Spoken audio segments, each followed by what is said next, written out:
프로이드가 쓴 1927년 논문이 환상의 미래인데, The Future of an Illusion이라죠. 일루전이라는 걸 환상이라고 번역을 했는데, 이 환상의 미래, 이런 논문인데 굉장히 큰 영향력을 미친 논문이고, 여기서 논의되는 내용 자체는 현재도 진행되고 있다고 보이죠. 그래서 어떤 굉장히 오래된 논문이지만 이 논문에서 다루고 있는 내용들은 지금도 많은 분들이 여기에 대해서 나름대로 생각을 정리하고, 그리고 또 토론하고 논쟁하고, 그리고 실제 현실에 이 논의들이 많은 영향을 미치기도 하는 미해결된 어떤 주장들, 논의들이 포함되어 있다고 보여요. 이 논문에서 처음에 프로이드가 다루고 있는 것은 이분이 문명의 정신적 자산이라고 표현을 했는데, 이걸 윤리적 기준이라고 봤어요. 문명을 보호하기 위해서는 윤리적에게는 어떤 가치가 굉장히 중요한 역할을 한다. 윤리적 가치라는 걸 ethical value라고 하는 거죠. 그래서 윤리가 없이는 문명이 살아남을 수 없다고 하는 점이에요. 그렇다면 그 윤리적 기준은 어떤 것들이 있느냐 할 때, 그래서 심리적인 가치나 문화적 이상이나 예술, 그리고 종교적 관념, 이런 것들을 다 포함하는 이런 개념으로 논의를 시작을 하는데, 프로이드가 볼 때는 우리가 원시 시대로부터 문명이 진화해 발달해온 과정을 이렇게 쭉 보면서 문명 발달 단계에서는 불가피하게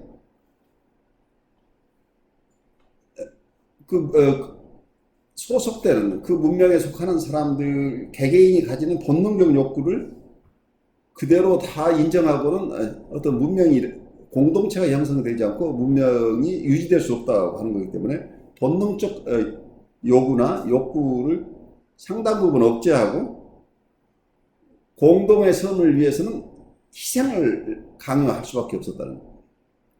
희생을 요구한다. 그래서 커먼 인터레스트를 위해서 어떤 sacrifice를 해야 된다. 그럼 sacrifice는 무엇인가? 각자가 가지고 싶은 것, 하고 싶은 것을 다 그대로 이룰 수 없도록 어느 일정한 포기가 수반돼야 된다는 얘기. 그래서 이러한 요구를 일부 억제하는 것이 필수적이라는 거예요. 그러다 보니까 여기 이 문명의 구성원들, 이 공동체의 구성원들 입장에서는 자기 하고 싶은 대로 하지 못하고 자기가 가진 것을 자기가 다 누릴 수 없는 이런 상황이 되니까 거기에 적대감이 생겨나죠. 지금 현대적으로 보더라도 여러분들이 열심히 일해서 번 돈을 정부가 우리의 형식적으로는 우리의 대표들이 정한 법에 따라서라고 하지만 애써 번 돈의 일정 부분을 세금으로 납부해야 되죠. 그리고 여러분들이 어쩌면 내가 하고 싶은 대로 운전을, 내 차는 200마일 달릴 수 있기 때문에 하이웨이에서 200마일 달리도록 허용되지 않죠. 다른 공동체에 속하는 사람들과 안전하게 살아야 되기 때문에 우리는 60마일이나 80마일 각 주마다 다르지만 속도 제한이, 그 속도를 넘어서서는 안 된다고 하는 거죠. 그래서 자기 하고 싶은 대로, 자기 소망대로 살 수 없는 거죠. 그리고 자기가 가진 것을 일정 부분 내놓아야 되는 거죠. 그러려면 자기 하고 싶은 것을 단념해야 되는 것과 동시에 그렇게 하지 않은 사람은 처벌해야 되는 강제력이 필요하다는 겁니다. 그래서 문명을 유지하기 위해서는 많은 곳에 교도시설이 필요한 거죠. 이 강제력이 없이는 어떤 문명이 유지될 수 없는 게 현실이라고 볼 수밖에 없겠죠.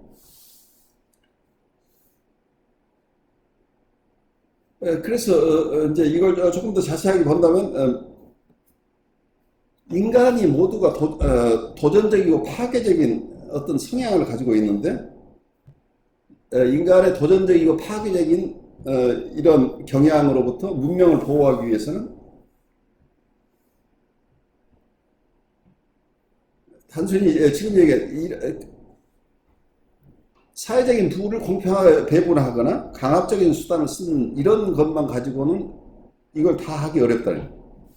문명을 보호하는데 처벌 위주, 그래서 강압적인 수단이나 그리고 가진 것을 공평하게 나눈다 이런 것만 가지고는 해결이 되지 않는다는 얘기죠. 지금 우리가 커뮤니스트 공산주의 실험에서도 드러난 거 부를 공평하게 배분하려고 하는 이상을 가지고 시작이 됐고, 그리고 거기에 어떤 사회적인 룰을 지키지 않는 사람들에서 엄정한 법 집행, 이 두 가지를 다 갖추었음에도 불구하고 공산주의 사회도 이상적인 사회를 이루지 못하고 다 허물어졌죠. 그래서 이 문명을 지탱하는 데는 이러한 부의 재분배나 강압적인 수단만 가지고는 되지 않는 다른 요소들이 필요하다고 봤는데, 거기서 개인들을 문명과 조화시키고, 그리고 각 개인들이 희생한 만큼 어느 정도 보상을 해주지 않고는 문명을 유지하기 어렵다고 봤는데, 어떤 보상 수단이 있겠느냐고 봤을 때 인류의 심리적인 진화가 일어나면서 외부에서 오는 외부에서 강요하는 것을 내면화하는 수단들이 가능해졌다는 거예요. 이게 우리가 보통 얘기하는 초자, 슈퍼이고가 형성되면서 외부의 강제력에 의해서 사람들이 움직이는 게 아니라 내적인 자기의 도덕률에 따라서, 윤리적인 가치에 따라서 행동하게 되기 시작한다. 이 윤리적인 가치를 따르는 어떤 내면적인 움직임이 있어야 문명이 보호된다는 얘기죠. 그래서 단순하게 외부적인 강제력, 그리고 사회적인 제도 변화만 가지고 일어나지 않고 개인들의 내부에서의 심리적인 변화가 필요하다는 거예요.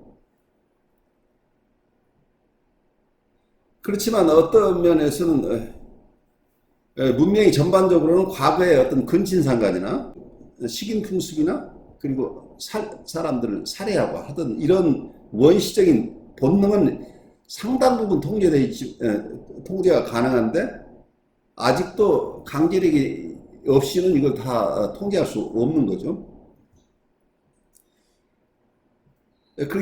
그래서 어떤 사람들은 아직도 강제력이 아니면 외부적인 힘이 아니고는 이 문명을 보호해낼 수 없는데, 그런 분들에게는. 그래서 우리 인간들에 대한 비관적인 어떤 인간관, 이게 프로이드에게는 있어요. 프로이드에게는 인간이 가지고 있는 이 욕동들, 프로이드가 처음 봤던 것은 성적 욕동과 나중에 첨가한 공격 욕동. 그래서 성적 욕동과 공격적인 욕동이라고, 이런 본능들을 순치하지 않으면 문명이 이루어질 수 없다고 하는 부분이에요. 그렇기 때문에 여기에는 아까 얘기대로 어떤 방식으로든지 개인들의 변화, 그리고 사회적인 윤리의식, 이런 것들이 굉장히 필요한데, 사회적인 어떤 구성원들의 윤리 수준을 높이는 것이 절대적으로 그리고 그것만 가지고 되는 것은 아니지만, 아까 얘기한 사회적인 제도의 변화나 사회의 강제력도 필요하지만, 개개인의 윤리의식, 어떤 집단의 윤리의식, 이런 것을 고양시킬 필요가 있는데, 여기에는 첫 번째 우리가 볼 수 있는 게 문명의 문화적 이상, 이 cultural ideals라고 합니다. 문화적으로 어떤 것을 이상적으로 생각하는 건데, 우리 안에 슈퍼이고의 기능하고 관련해서 우리가 생각하는 이상적인 자아라는 게 있죠.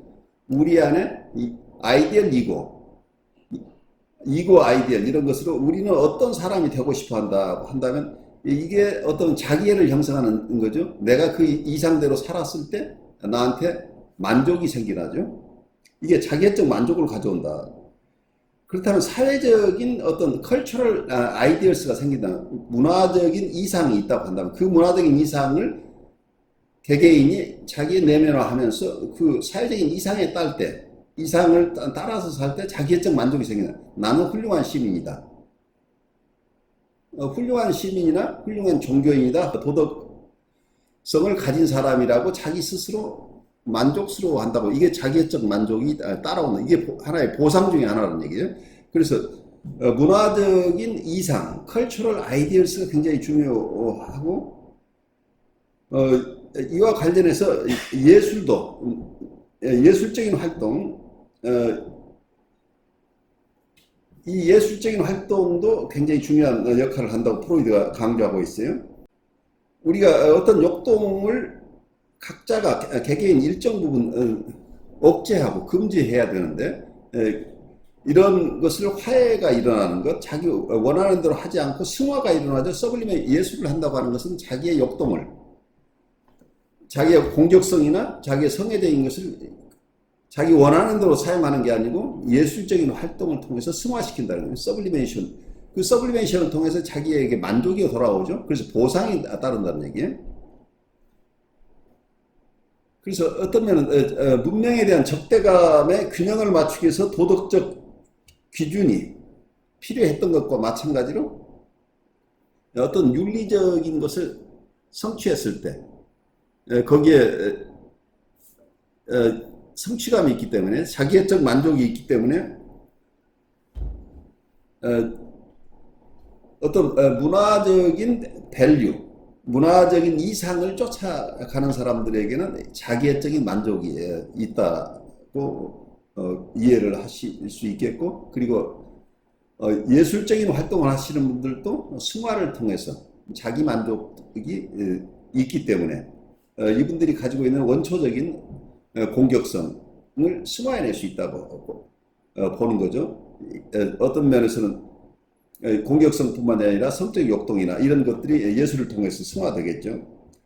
그런데 이 중에서 이런 여러 가지 문화적인 이상이나 그리고 예술적인 어떤 이상도 있지만 또 하나 가장 중요한 것은 종교적인 관념이라고, religious ideas라고 하는 게 종교적인 관념들이 크게 작용한다. 그래서 문명을 유지하는데 가장 결정적인 도덕적 가치는 종교적인 관념, 종교적인 사고라고 보는데, 이 종교적인 관념을 프로이드는 굉장히 넓게 보고 있어요. 어느 특정한 종교 하나를 보는 게 아니고 이 종교 전체, 종교라고 부를 수 있는 여러 활동들을 다 포괄해서 얘기를 하고 있는 거예요. 그래서 가장 넓은 의미에서 종교적인 사고들이 아주 중요한 역할을, 문명의 보호를 위한 어떤 첨단에 서 있다는 얘기죠.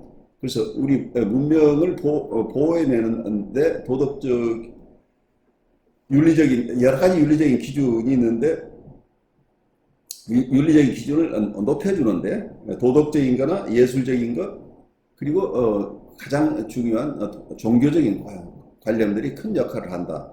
이렇게 설명을 하고 있어요. 아이들은 슈퍼맨 놀이를 하고 있죠. 어쩌면 원시인들에게 있어서 자연은 굉장히 무서운 대상이었죠.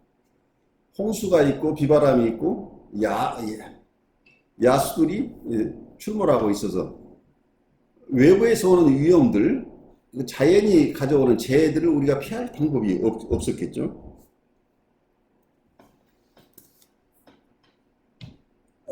거기에다 어쩌면 우리는 죽음을 피할 수 없는 상황이죠. 그래서 원시인들 입장에서는 이 자연의 힘이나 아니면 운명의 힘으로부터 자기가 어떻게 될지 모르는 이 상황에서 자기를 어떻게 보호해낼 것인가 할 때 어떤 면에서 원시인들은 자연 현상을 그 현상 자체를 의인화한다는 얘기죠. 의인화해서 이걸 초인으로만 슈퍼맨을 만들었다. 자연 현상 자체를 슈퍼맨으로 만들면서 어떤 슈퍼내추럴한 비잉이라고 할까요? 그러니까 초인적인 어떤 존재, 그걸 신이라고 불렀겠죠. 신을 프로이드가 본다면 원시인들이 어떤 자기들의 무력감에서 벗어나기 위해서 신을 창조했다, 이런 얘기를 하고 있는 거죠.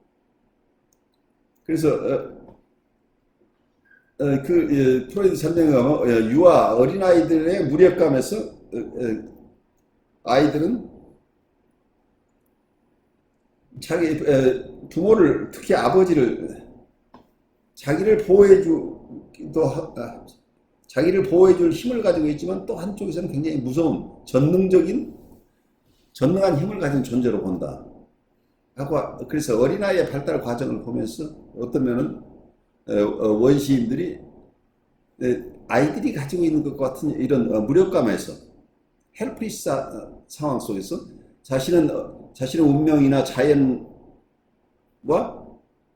맞서서 싸울 수도 없고 거기에서 보호를 받을 수 없기 때문에 그 보호를 받기 위해서 신의 종교적인 관념을 만들어냈다, 이제 이런 생각을 하고 있는데, 처음에는 이 종교적인 관념을 만들어낸 이 원시인들 입장에서 정말 자연이나 운명으로부터 자기들 스스로가 보호받고 싶었지만 실제로는 보호받을 신도 그걸 보호해 줄 수 없다는 것을 깨닫게 된다는 거예요. 그렇죠. 어떻게 보호받아야 되는지를 모르기 때문에. 그렇죠. 그러니까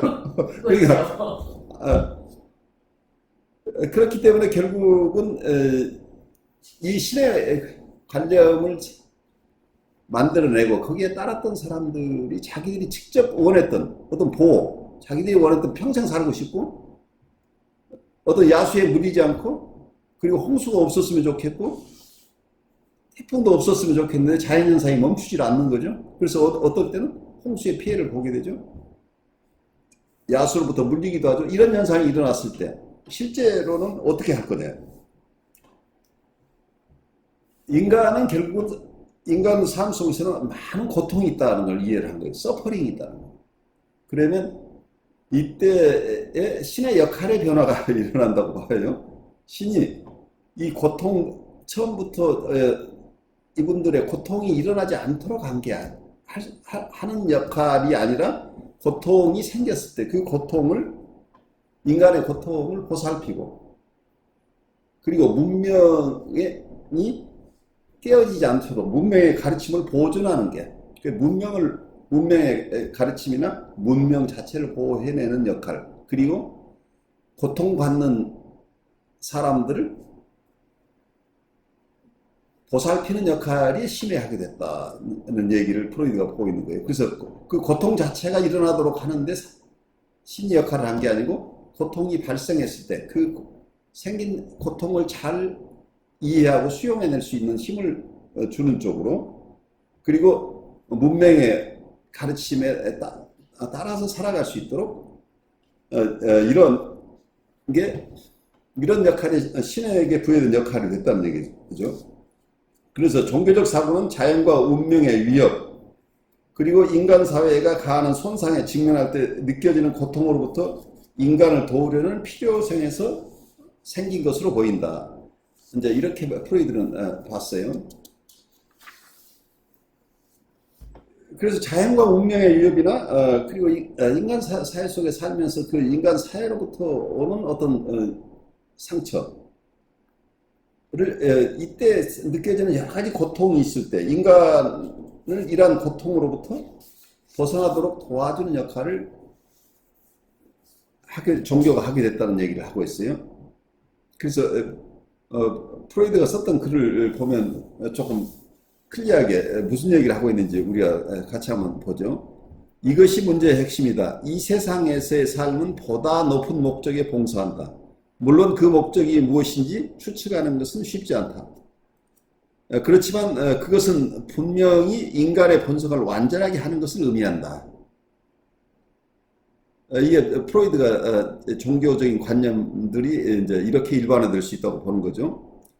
그래서 우리보다 우세한 지성, 이게 원문으로는 an intelligence superior to us. 그러니까 우리보다 월등하게 훌륭한 어떤 지성적인 존재.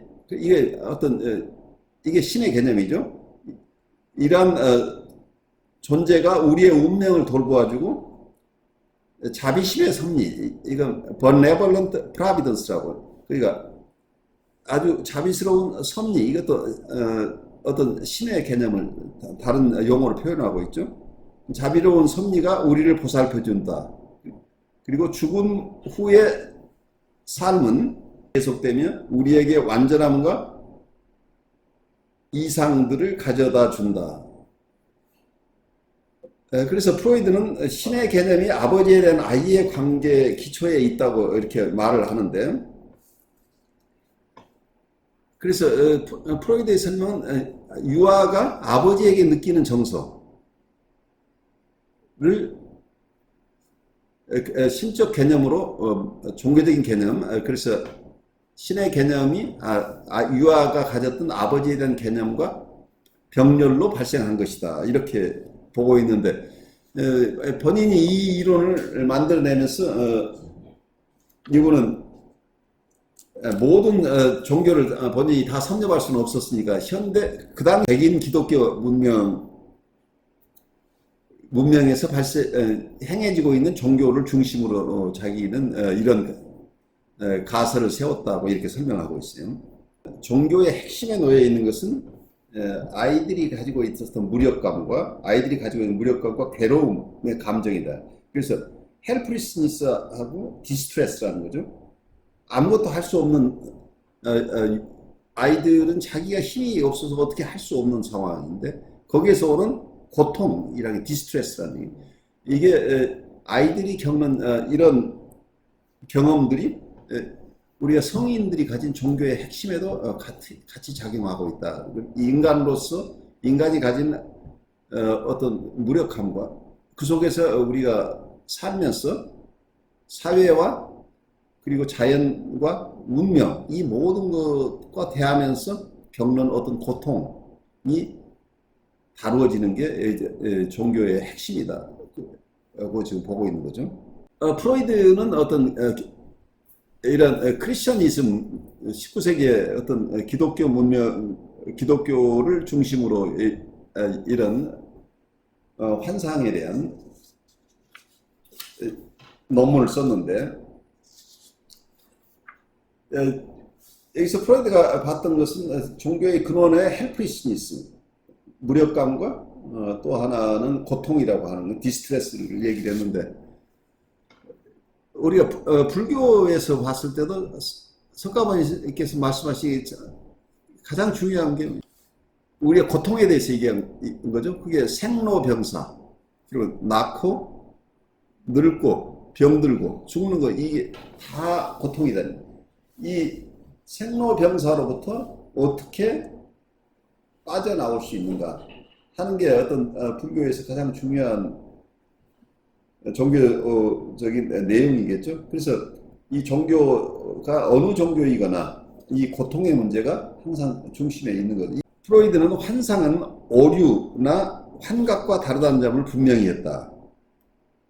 환상은 인간의 소망에서 파생된 왜곡이며 환각처럼 꼭 현실에 모순되는 것은 아니다. 최후 수단으로 어떤 믿음이 환상인지 망상인지를 결정하는 것은 개인의 태도다, 이렇게 보고 있고, 프로이드는 종교적 교리의 참다운 가치를 평가하는 일은 자기의 현재의 이 논문에서 탐구하는 것의 범위를 훨씬 벗어난다고 자인하고 있어요. 프로이드가 정신분석가로서 이 방대한 어떤 탐구를 했는데, 이분이 종교 분야에 그렇게 심층적으로 다 탐구할 수 없었겠죠. 이분이 어떤 종교 자체가 가지는 어떤 정말 여기서 어떤 면에서는 종교적인 가치가 문명을 보호한다고 지금 보고 있잖아요. 큰 기능을 얘기를 하지만 어떤 면에서는 이 이상론이죠. 과학이 잘 발달한다면 근데 그게 목적이 아닌데. 과학이 잘 발달한다면 종교가 없이도 우리 인간이 잘 살 수 있지 않겠냐 이런 이상향을 꿈꾸는 거죠. 근데 어떤 면에서는 도덕적인 가치나 특히 종교적인 가치가 다 상실된 상태라고 한다면 어떻게 할 것이냐 하는 어려움이 생기죠. 그러니까 여기 이 논문에서 아까 이 무명으로 나오는 그분 성함이 비슷하죠? 무명으로 나오는 스위스의 목사님이 반박하는 내용이 무슨 얘기냐면 프로이드에게 하는 얘기예요. 만약에 당신 주장대로 종교적 믿음이 정말 환상이라면 그 사실을 다른 사람들에게 알리는 것은 위험할 수 있지 않느냐 하고 질문을 해요. 그러니까 프로이드 얘기가 독실한 신앙인들이라면 내가 하는 얘기 아무도 귀 기울이지 않을 것이다 이렇게 얘기를 해요. 그래서 어떤 면에서는 프로이드도 자기 얘기 때문에 종교가 큰 타격을 입는 게 아니고 어쩌면 사실은 자기가 이렇게 얘기하면서 가장 큰 피해를 본 사람은 자기라고 봐요.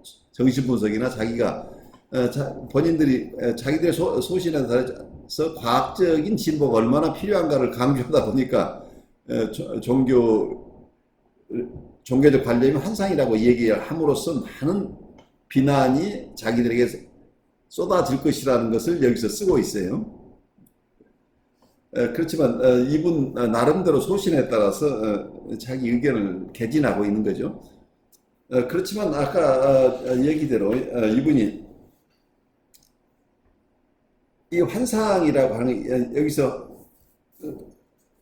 일루전이라고 하는 개념이 에러나 그러니까 틀렸다 오류나 그리고 헐루시네이션이라고 하는 것은 환각이라고 그러죠. 환각이라고 하는 건 아이가 엄마가 젖을 줄 시간인데 배가 고파요. 엄마가 나타나지 않으면 자기 상상 속에서 엄마의 젖을 상상하면서 바로 만족이 와요. 이게 헐루시네이션. 환각이죠. 실제 일시적으로는 그 쾌락을 얻는 거죠. 이런 환각이 아니라고 봐요. 그러니까 종교가 이런 오류나 환각과 다르고 어떤 믿음이 환상인지 아니면 망상적 사고인지 이것 자체는 결국은 개인적인 태도로 봐야 된다고 이분이 인정을 하고 있어요. 함부로 단정할 게 아니고 자기가 여기서 하고 있는 일 자체는 종교적 교리의 참다운 가치를 평가하는 것은 자기가 할 수 있는 범위의 영역이 아니라고 인정하고 있다는 얘기예요. 그래서 이분 얘기를 조금 입체적으로 봐야 되지 않을까 싶어요. 프로이드의 주장 속에 강박신경증이라고 종교 전체를 얘기를 한 것은 지나친 얘기겠지만 어떤 종교 활동을 하는 사람 중에 지나치게 강박적으로 종교 생활을 하는 사람이 있을 수 있다는 얘기예요. 종교를 보편적인 강박신경증이라고 하는 것은 지나친 논리의 비약이 되겠죠. 그렇지만 종교 생활을 하시는 분 중에 강박증을 가진 분도 있다는 얘기예요. 강박적인 종교 생활은 그러니까 보통 우리가 얘기하는 건강한 종교 생활이 아니고 강박적으로 종교 생활에 몰입되어 있다고 한다면 이게 어떤 경우는 그게 종교적인 현상이 아니고 심리적인 현상일 가능성이 있다는 이해를 하셔야 돼요. 심리적인 어려움이 순수한 종교 행위하고 섞여 있을 가능성이 있다는 거예요. 그래서 심리적으로 도와줘야 될 뿐이지 이 종교 자체의 문제가 아닐 가능성이 있다는 거예요.